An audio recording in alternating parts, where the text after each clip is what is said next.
Olá portistas, sejam bem-vindos a mais um Dragão Autêntico. Desta vez vamos fazer a análise ao fecho do mercado de inverno, que acabou, portanto, ontem. Hoje é dia 1 de fevereiro, quando estamos a gravar.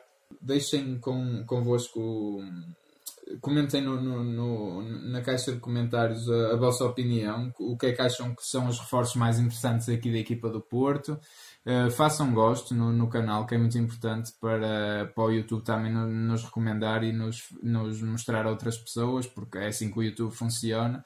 Não custa nada, é só carregar no botão de gosto. Subscrevam o canal também. Gostávamos de chegar aqui aos 1000 subscritores, temos esse objetivo. Acho que podemos consegui-lo facilmente. Se gostam de nos ouvirem, partilhem com os vossos amigos, façam que é uma maneira de nos ajudarem também a aumentar o nosso público. Se nos ouvem pelo iTunes, façam estrelas. Estamos também disponíveis agora no Spotify para toda a gente, que mesmo quem não tem iTunes, poder ouvir-nos. Portanto, podem nos ouvir pelo Spotify, basta procurar em Dragão Autêntico. Sigam-nos nas redes sociais, Instagram, Facebook. Vamos fazer aqui a análise a como ficou o plantel, portanto, às entradas e às saídas. E já agora, só um pequeno à parte, dizer que foi uma excelente vitória contra o Belenenses, que foi um jogo muito, muito bom da equipa, e que poderia, de facto, como o Sérgio disse, ser um jogo difícil. Vamos nos concentrar aqui no mercado. O Dragão 27, vamos fazer isto setor por setor, se calhar. Vamos, Dragão 8. Setor por setor, podíamos até começar por falar dos guarda-redes, que não houve qualquer mexida, nem fazia sentido. Acho que não vale a pena. Como, do meu ponto de vista, também não faria muito sentido mexer nos centrais. Ou melhor, ir buscar ao mercado um central, de alguma maneira. Não seria obrigatório. Porque temos o Filipe, temos o Shidozi, temos o Shidozi já não temos, já foi pronto, mostrado. mas tínhamos. Temos também o Diogo Leite, temos o Diogo Queiroz, o Mbemba, não é? O Mbemba, e portanto, principais tínhamos o Filipe, o Militão e o Mbemba. No fundo veio o Pepe por duas razões, do meu ponto de vista. Veio o Pepe porque o Pepe é um valor seguro. Claro. Portanto, valor seguro, é óbvio que é um jogador veterano, mas é um jogador ainda na posse das suas quase plenas faculdades. Sim. É um jogador muito experiente e é um jogador à Porto. E é um jogador com cultura do Porto. Portanto, tem todas estas vantagens. E como valor seguro que é, não é um jogador que ainda vamos ver o que é que dá. É um jogador que pode perfeitamente substituir um jogador que também já é valor seguro, embora muito jovem, que é o Éder Militão. Sim. O Éder Militão, a prazo, sairá do Porto. E no final é. E também, a par disto, havia a questão de pôr o Éder Militão a jogar à direita, que até agora eu ainda não vi. Sim. Não vi que de facto resultasse muito bem. Pois, ainda não se viu assim um jogo muito bem conseguido. Já, por exemplo, o Manafá, que também foi outra das aquisições deste período de mercado, sim, digamos assim, parece-me ser um jogador muito rápido, um jogador muito veloz, um jogador, um lateral como o Porto precisa. Sim. Como o Porto precisa e que tem do lado esquerdo no Alex Telles. Sim, até foi assim, aqueles 12 minutos, sensivelmente, que o Manafá jogou, até me fez lembrar mais o Ricardo Pereira do que outra coisa, do que qualquer jogador do plantel. Sem dúvida. Agora, também foi uma pequena amostra. Foi uma pequena amostra, como é óbvio. Mas, de facto, o Militão, eu concordo contigo, ainda não percebi o seu verdadeiro valor. Se ele realmente é assim muito bom à direita, ainda não se percebeu. Não, e até me parece que é um pouco perro de movimentos e que até fica um bocadinho constrangido naquela posição. De alguma maneira o Porto acaba por ganhar solidez defensiva com este quarteto de jogadores. É verdade. Porque tem mais um central. Acaba por ter 3 centrais. Acaba por ter o Militão, o Filipe e o Pepe. Claro. Né? E a prova disso, por exemplo, foi até no golo contra o Belenenses, que o Militão estava na posição de central, à frente, a cabecear uma bola para o golo. Claro. Pronto. Sim, é verdade. Mas, agora, é óbvio, o Pepe é um valor seguro e, portanto, não considero uma má aquisição. E é um valor, de alguma maneira, recuperar origens do Porto. Isto é assim, mas não é assim para todos. E já vamos depois mais à frente. Também se diga que o Pepe, acho que fez agora até contra o Belenenses o seu melhor jogo, mas ainda não tinha visto um Pepe assim de alto nível. E até tem causado alguma perturbação numa zona que é de extrema delicadeza. Claro, mas é um jogador que obviamente com mais 2, 3 jogos está aí. Sem dúvida, acho que sim. Acho que sim. Depois podemos avançar. Pronto, também já falamos um bocadinho ainda na defesa do Manafá. Eu acho que o Manafá é importante referir porque ele pode ser alternativa também para o lado esquerdo da defesa. Não é? Portanto, o Porto acaba por ter o Manafá tanto para o lado direito como para o lado esquerdo, sendo que o João Pedro e o Jorge parecem não contar para o Sérgio Conceição. Embora ainda façam parte do plantel, estou na equipa B, mas... Formalmente na equipa A, mas no fundo estou na equipa B. Estou na equipa B e, portanto, o Manafá acho que é uma contratação até praticamente obrigatória e muito interessante. Sim, muito interessante. E acho que a defesa está uma boa defesa com boas soluções. Houve realmente reforço. Sim. Aqui houve realmente reforço porque há mais soluções e boas soluções. Não são soluções... Não é só entrar mais um jogador para fazer número. Claro. E assim, espero que também o próprio Alex Telles tenha um bocadinho mais de descanso, porque é o jogador com mais minutos. Ainda hoje vi essa estatística. É o jogador com mais minutos. Já tem 3.000 minutos esta temporada. É muito. E joga sempre todos os jogos os 90 minutos. É demais também, não é? Sim. Depois avançando para o meio campo. Temos o Lume. O Moreirense está a fazer uma época fantástica. Eu confesso que não tenho seguido muito este Lume. Honestamente, porque com todo o respeito pelo Moreirense, mas não me interessa muito pelos jogos do Moreirense, a não ser quando joga contra os grandes. E o Moreirense tem-se revelado de facto uma belíssima equipa, uma equipa de uma competitividade impressionante mesmo. Eles estão a disputar o 5º, 6º lugar, estão muito bem. Estão em 6º lugar. E de facto, muito graças também a este Lombo, porque é ali um esteio no meio campo. E o Porto precisa de um segundo trinco, de um segundo médio defensivo, que realmente não tem e já está órfão de ter praticamente desde metade da época anterior. Sim. Quando houve a lesão do Danilo, o Porto nunca teve um médio defensivo. Não, foi o Sérgio Oliveira. Foi o Sérgio Oliveira. Eu sobre o Sérgio Oliveira tenho aqui uma parte reservada e quero falar um bocadinho até detalhadamente dele. Sim, em relação ao Lume, eu também confesso que eu de facto não o conhecia. Acabava por ouvir, já ouvi falar uma outra vez, mas não tinha muito bem presente o jogador. Vi algumas partes de alguns jogos que ele fez, inclusive contra os grandes. Marca até um dos golos na Luz contra o Benfica, pelo Moreirense, naturalmente. E acho que é um médio que eu percebo porque é que o Sérgio Conceição foi buscar este médio. Parece um médio todo terreno, completamente. E um médio com uma capacidade física também muito boa, como o Sérgio gosta, não é? Deste tipo de jogadores africanos, muito fortes fisicamente. E acaba por ter, parece-me, uma técnica ainda mais evoluída que o próprio Danilo e um tratamento de bola ao nível da saída de jogo. O centro de jogo do Moreirense passa todo pelo Lume e ele tem um remate e um passe longo muito fortes e muito bons também. Acho que pode ser aqui uma alternativa muito interessante caso ele se adapte à equipa. Eu tinha aqui até uma notinha também para referir um jogador que também, do meu ponto de vista, poderia ser o grande reforço do Futebol Clube Porto desta temporada, já nesta temporada, que é o Kelechi. Eu não me canso de falar nele. É um jogador que está na equipa B, é um jogador que pertence aos quadros do Arsenal, está emprestado ao Futebol Clube Porto, e se o Futebol Clube Porto acionar a cláusula de contratação no final da época, tem que dar 4 milhões. Aquele jogador vale muito mais. Eu não sei se o Sérgio está atento ou se não gosta dele. Acredito que sim. Ele agora tem sido mais utilizado na equipa B. E vejam, por favor, o Kelechi jogar, porque o Kelechi enche o meio campo. O Kelechi é o meio campo do Porto B. E é um jogador multifunções. Ele pode jogar a trinca, ele pode jogar como médio box-to-box, ele pode jogar também como distribuidor de jogo, um bocadinho até o que faz o Oliver, mas com uma qualidade de passe impressionante. e com uma força física também impressionante. Claro. E é um jogador a semelhança do Lume, não é? Do Lume, e o Sérgio de certeza que aprecia as suas qualidades. Sem dúvida.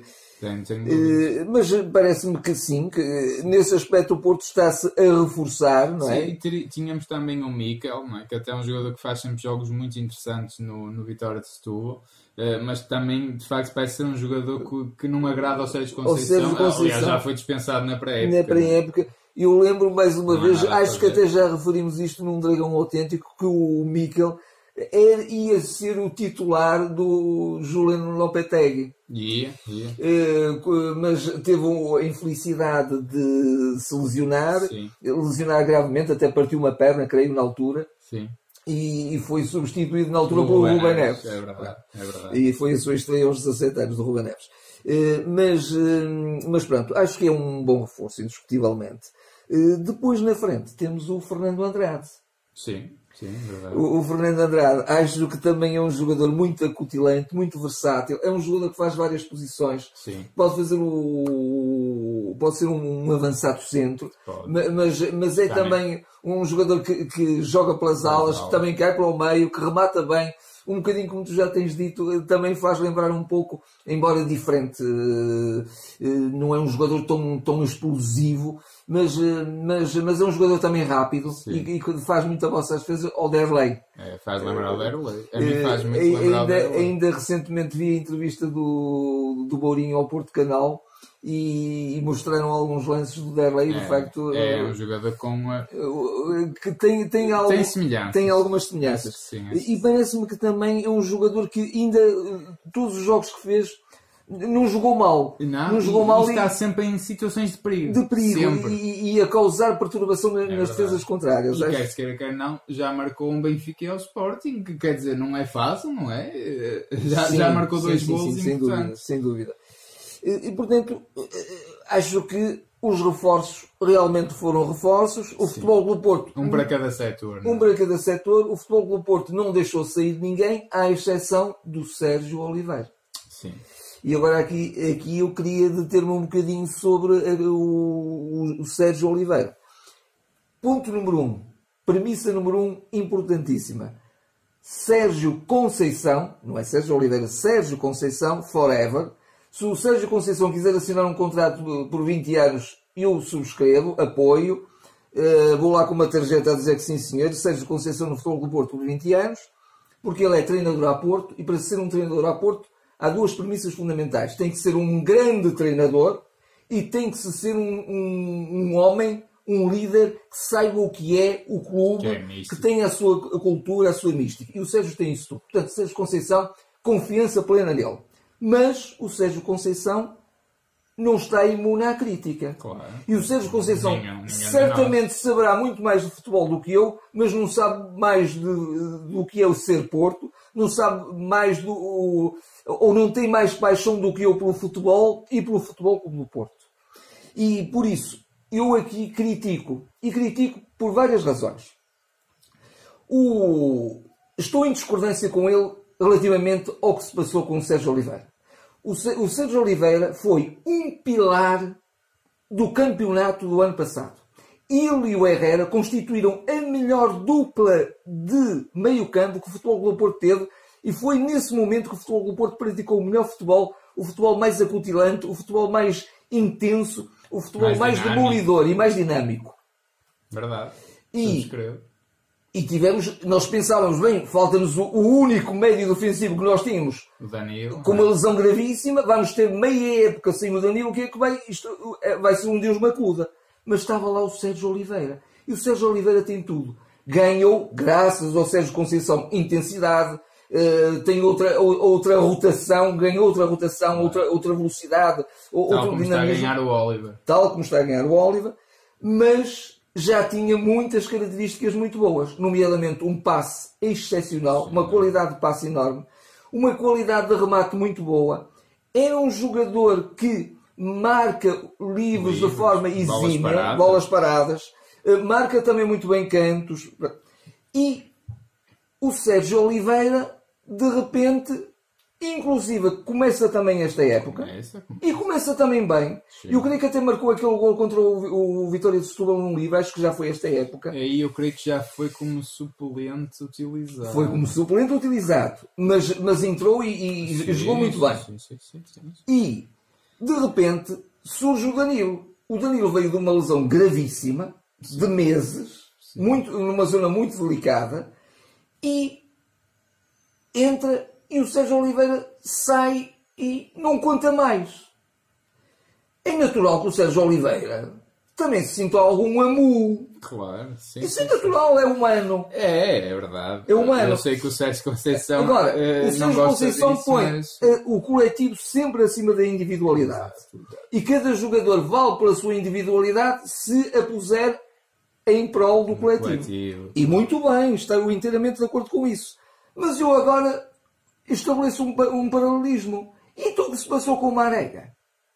O Marega, se ele fosse tão disciplinador em relação ao Marega, como foi em relação... Teve um bocado 2 pesos e 2 medidas. 2 pesos e 2 medidas, porque o Marega era para estar no banco, ou nem sequer ir ao banco, meia época ou meia época, e caladinho e ali num cantinho. Porque ele chegou praticamente com 2 semanas de atraso ao estágio. Recusou-se a treinar. Recusou-se a treinar. E o que é que o Sérgio Conceição fez? Castigou durante algum tempo, andou a treinar sozinho. Não castigou. Mas depois recuperou. Pois, recuperou. Ele nunca o castigou porque... E mais, a direção até fez outra coisa, se me permites. A direção até fez outra coisa, que foi... Renovou o contrato, deu-lhe melhores condições. Porquê? Porque precisávamos muito de Marega. E não precisamos do Sérgio Oliveira. O Sérgio Oliveira, inclusive... Esta época já precisamos dele algumas vezes. Ele renovou o contrato também, mas já deve ter renovado o contrato para dar lá uma comissão qualquer ao Alexandre Pinto da Costa, no caso julgo eu, que é o seu empresário. A par do André Pereira, renovaram os 2 no início da época. O caso do Marega, o Sérgio Conceição, eu acho que ele nunca o castigou, curiosamente. Eu acho que ele até dizia, inclusivamente assim, quando tivermos o Marega recuperado, quando ele quiser juntar à equipa, aí poderemos pensar em utilizá-lo. Ele nunca me pareceu chateado com o Marega. Também tenho que ser sincero e acho que são 2 casos ligeiramente diferentes, no sentido em que o Marega não estava sequer com a cabeça no clube, nem queria treinar. Até podes dizer que é mais grave, é verdade. Mas a questão é, dentro do grupo e depois do treino e estando todos com a cabeça cá, e porventura o Sérgio Oliveira poderá ter demonstrado uma atitude que o Marega nunca demonstrou porque nem sequer treinava, é verdade, mas pronto. Não sequer treinava. E eu não... Vamos lá ver uma coisa. A não ser que eu desconheça algo que hipoteticamente pudesse ter passado de muito grave. Mas não creio que isso tenha acontecido, até porque não houve qualquer tipo de rumor, nunca se falou nada relativamente ao Sérgio Oliveira. E do meu ponto de vista, acho que o Sérgio Oliveira é dos nossos. É nosso. O Sérgio Oliveira sente o Porto, sente o clube. E os nossos nós temos que os tratar bem. E honestamente acho que o Sérgio Oliveira não foi bem tratado. E mais, foi para o PAOK. O PAOK se calhar até vai ser campeão, pelo menos está muito bem em termos de campeonato grego. Mas o PAOK, com todo o respeito pelo PAOK, se calhar não há outro clube melhor. E vai jogar porque de repente já não se arranjava mais ninguém, vai para ali. Acho que foi um bocadinho feio. Pois isso aí, assim, eu já não sei porque se calhar o próprio Sérgio Oliveira pode ter concordado com isso. Não sei mesmo. Em princípio concordado deve ter... Aliás, há uma coisa, por falar disso agora lembraste-me de uma coisa. Houve uma altura em que o Sérgio Oliveira estava para ser emprestado. Já ninguém apostava dele. Eu creio que ainda foi antes de termos como treinador o Sérgio Conceição. E na altura o Sérgio Oliveira disse, não, eu prefiro ficar no clube e esperar pela minha vez. Isso é gesto de alguém que ama o clube. Não sei se até não foi o ano passado isso. Que o próprio Sérgio ou eventualmente até o ano passado ainda, não sei, mas eu creio que já foi na época anterior. Portanto, Enfim, fiquem aqui.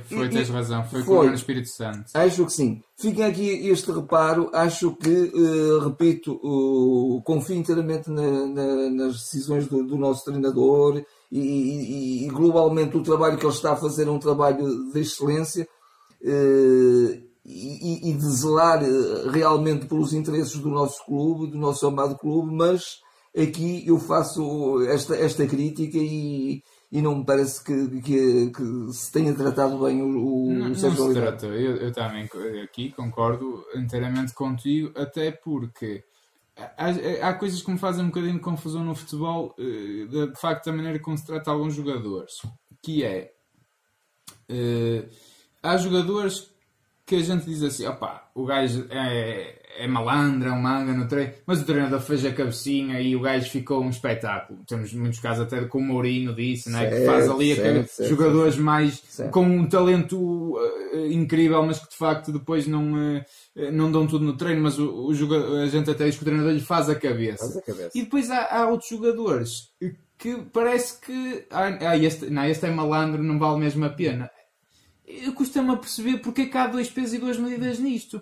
E até outro caso que eu me lembro um bocado desse é o Kelvin. O Kelvin, que foi até inscrito. Pelo Porto ainda no último dia. Claramente não é a opção, mas foi inscrito. Também acho que é um jogador um bocadinho desse estilo. O gajo só quer noite, não quer saber do treino. Custa-me a perceber isto. Sinceramente, obviamente que eu também condeno a falta de profissionalismo, mas eu acho que se tu souberes motivar bem o jogador, e o Sérgio Conceição é um excelente líder de homens, não é? Sabe fazê-lo de certeza, e ele se quiser tem o jogador. E o que me pareceu e como me custou mais neste processo de Sérgio Oliveira é que ele não quis fazer a cabeça do jogador. Não há nada de má índole no Sérgio Oliveira, nada, pelo contrário. É assim que a gente saiba. E de resto, o comportamento dele em campo, sempre que foi chamado, nunca comprometeu. E aí não concordo. Ele comprometeu no jogo Porto Varzim para a Taça da Liga. Tens um jogo esta época, mas o que ele fez durante todo o período em que foi ativo do Porto. Mas esse jogo eu acho que foi o que determinou o enterro dele para o Sérgio Conceição, porque ele inclusive apolou a capitão nesse jogo e não passaram assim tantos jogos e desses. E pôr a capitão depois porque ele usou o porquê? De alguma maneira, de forma interesseira também. Claro, como a todos os outros que não jogaram. Porque ele tinha sido retirado antes. Claro, mas o que eu acho que ali o Sérgio Conceição esperava outra resposta também do Sérgio Oliveira. Porventura sim. E o Sérgio Oliveira aí foi claramente o menino amoado. E eu também não gostei desse jogo do Sérgio Oliveira. E foi um jogo que eu acho que o Sérgio... Também pode ter sido ali o limite, porque o Sérgio Conceição marcou uma viragem. É isso que eu quero dizer. Isso marcou. E acho que o Sérgio Oliveira podia ter sido... Eu não compreendo é porque é que essa viragem não teve retorno. Isso é que eu não compreendo. Claro, é isso. Mas eu concordo contigo, globalmente. A questão é que eu acho que o Sérgio Conceição poderia ter... Eu vou fazer um teste aqui ao Sérgio Oliveira... deixa ver como ele vai responder. E ele respondeu-lhe mal, porque eu acho que o Sérgio Oliveira, pelo menos nos jogos em casa, era claramente para ser titular de caras. A gente não precisa do Danilo para nada. Com a dinâmica que ele e o Herrera criam em casa, o Porto mandam a atacar, que o Sérgio Oliveira tem um tratamento e um andamento de jogo muito superior ao Danilo. O Danilo emperra o jogo e de que maneira, e desde que veio da lesão está muito pior. Está um jogador muito mais lento, muito mais pastelão, e o Sérgio Oliveira é um jogador com uma fluidez, varia flanco, passos longos, passos de ruptura, tudo que o Sérgio Conceição pode querer, ele tem. Mas acho que esse jogo marcou. Agora, é o que eu digo, acho que não se conseguia fazer a cabeça. Conseguia-se. Eu costumo acreditar nestes casos. A não ser que sejas um Balotelli, e esse jogador é o que o Mourinho diz: não sejas expulso, e a primeira coisa que ele faz a seguir é ser expulso. Aí não vale a pena. Não vale a pena, agora, é óbvio. Não é esse o caso. Também me custou o Sérgio Oliveira. De todo. E acho que é tremendamente injusto, de facto, porque ele, se calhar, é das pessoas mais importantes no título do ano passado. Foi das mais importantes, não tenho dúvidas. Mas agora, voltando a estas aquisições, sem dúvida o global é muito positivo. É muito positivo. Sim. Mas, por exemplo, há outro jogador que se calhar, agora também temos, mas é o Galeno do Rio Ave, que acho que está a fazer uma época excelente mesmo. Mas assim, o Sérgio Conceição já o conhece. É outro que ele se calhar não lhe agrada. Eventualmente vão deixá-lo fazer a época toda no Rio Ave e depois será um jogador com quem se vai contar na próxima época, porventura, acho. Porque é um jogador acima da média, claramente. É, claro que sim. É assim, eu acho que, de facto, globalmente ficamos com um bom plantel.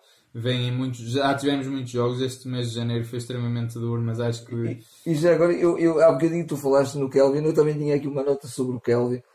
Eu gostava e lanço quase este repto, não sei se o Sérgio nos ouve ou não, ou se chega a nossa voz. Ele é muito atento, mas acho que não deve ouvir. Não é pretenciosismo nosso, mas às vezes o acaso podia levar aquilo a ouvisse ou nos ouvisse. Mas eu gostava que o Sérgio experimentasse o Kelvin. Opa, vamos lá pô-lo aqui a jogar 10 minutos contra... Pronto, eu ia dizer contra o Benfica na brincadeira. Eu até vi eu até vi um colega meu a comentar nas redes sociais.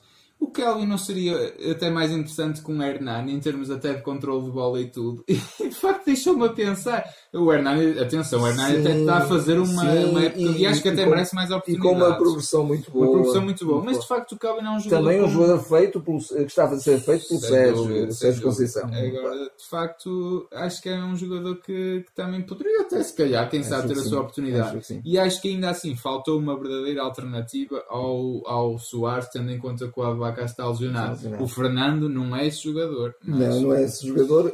Mas apesar de tudo, acho que não nos podemos queixar. O Soares também está a ser gerido com pinças pelo Sérgio. Sim, portanto... e a prova disso foi que na final da Taça da Liga ele acabou, se calhar porque deu ali alguns sinais. Acho que teve uma indisposição no caso, vomitou e tudo. Então foi outra razão. Eu até julguei que ele às vezes tivesse apitado ali um alarme qualquer de uma possível cansaço muscular e então que o preservasse. Mas de facto, balanço global bom porque o Porto sai reforçado. Indiscutivelmente sai reforçado. Tenho pena que o Porto neste momento, desculpa só dizer-te isto, eu hoje ainda fiz essa contagem, essa contabilidade, contando com o João Pedro e com o Jorge, não é? Que no fundo estão na equipa B, mas com esses dois jogadores e com o Mários, mas temos 30 jogadores. Se tirarmos esses, ainda ficamos com 27. Pois. E se tirarmos o Bruno Costa, o Diogo Costa, enfim. Estamos ali nos 25, 26, pronto, mas é um nível globalmente muito bom. Muito bom. O que eu acho que foi mais lamentável neste mercado e neste período de transferências foi o Porto ter vendido o Éder Militão. Posso estar a ser injusto neste sentido. Eu não sei se o Porto já conseguiu renovar com o Éder Militão e aumentou-lhe a cláusula para os 75 milhões. Eu sei que isso se falou, mas não tenho a certeza se foi para a frente ou não. Se foi para a frente, acho que não era a altura para vender o Éder Militão. Acho que não, ao jogador não vai trazer nada de bom. Ao jogador vai, mas ao jogador dentro do contexto do Porto, que a gente querer o melhor Militão, não vai trazer nada de bom. E volto a dizer, não sei até que ponto ele já não joga com calma que eu ainda me lesiono, vamos lá ver que eu não estou aqui para comprometer a minha vida. Apesar de ser um jogador extraordinário. E o Militão tem que ser potenciado nesta época, claramente. Agora, se o Real Madrid bateu a cláusula, pronto, aí o Porto não podia fazer nada. Se não bateu a cláusula, acho que não é a altura para vender o Militão. É a minha opinião, não é? Sim. Porque, quer dizer, não se esperava até ao final do ano e não se vendeu o Militão ainda por mais. Claro que sim. Hoje em dia 50 milhões dás pelo Zé da esquina. Ele é um miúdo, não é? Mas é um miúdo de seleção. Sim, mas é o que eu digo, é muito jovem, portanto nem sequer se põe a questão de estar no final de uma carreira. E é o que tu até já me disseste. O Real Madrid vinha contratar o Militão se ele tivesse feito estes jogos que tem feito a lateral direito. Não vinha de certeza, não é? Portanto, não sei, vamos ver. Não quero estar a ser injusto com ninguém. Já disse, Sérgio Conceição, se sentir isso, é o primeiro a retirá-lo da equipa, não tenho a menor dúvida. Portanto, acho que não. Está assim terminada esta análise aqui ao mercado e estaremos agora de volta para futuras análises ao nosso clube. Até lá.